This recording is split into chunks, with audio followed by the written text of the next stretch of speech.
Ni kwa huruma za Mungu tu atuangalie. Sio kwamba sisi tulikuwa ni wema sana kuliko hao ambao wametangulia. Daudi akasema kwenye Zaburi yake, na kama nimrudishie nini Bwana? Nimrudishie nini huyu Bwana? Kwa ukarimu wake wote alionitendea. Kwa ukarimu wake wote alionitendea. Na wewe tafakari ndani ya moyo wako. Unamrudishia nini Mungu ambacho kinaweza kulingana na thamani ya upendo wa Mungu kwenye maisha yako? Unamrudishia nini Mungu? Tafakari kwenye maisha yako. Ukisikia kulia, usinizuie. Ukisikia kuomba, omba tu, usinizuie. Endelea kujiconnect tu, endelea kujiconnect. Tunaweza kumrudishia nini Mungu wetu asiyetako? Mungu ametumbusha mahali pengi, na mahali pengine tulikuwa tunawaza inawezaje, na wakati mwingine tuliwaza tunapitaje. Usinyamaze mwana wa Mungu, usinyamaze. Endelea kutafakari ni kitu gani ambacho unaweza kumlipa Mungu kitalingana na thamani ya pendo la Mungu kwenye maisha yako. Hivi tulivyo si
sisi tuna ujasiri wa kulitumia jina lako. Ni kwa sababu tulifanywa kuwa wana, ni kwa sababu tulifanywa kuwa wana, ni kwa sababu tulikubalika. Ni neema yako tuwe Bwana, ni neema yako tuufane, ni neema yako, sio kwamba tulistahili. Ni neema yako tu, nasi tunaikugusa ile kazi ya msalaba. Mungu uliye hai, Mungu uliye hai, Mungu uliye hai, Mungu uliye hai, Mungu uliye hai.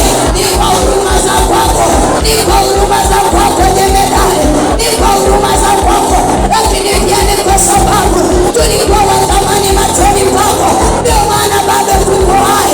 Tulikuwa ni wa thamani machoni pako, licha ya maasi tulio nayo, licha ya uovu tulio nao, licha ya uasi tulio nao, licha ya matendo maovu, licha ya dhambi, licha ya mabaya mengi tulio nayo, lakini Baba unatupenda, lakini Baba unatupenda.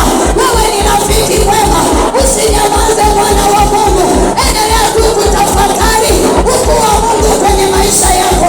Kama asingekuwa huyu Yesu, ungalikuwa wapi leo? Kama asingekuwa simba wa kabila la Yuda, ungalikuwa wapi? Kama si Bwana, tungalikuwa wapi mimi na wewe leo? Tungalikuwa wapi? Yako maisha tuliyoyapitia tukaona ni mwisho, tulipigwa na magonjwa tukasema ni mwisho, lakini Bwana alitunza uhai wetu, alitunza uhai wetu. Leo ni wazima, leo ni wazima. Tungalikuwa wapi kama si Bwana, kama si Bwana?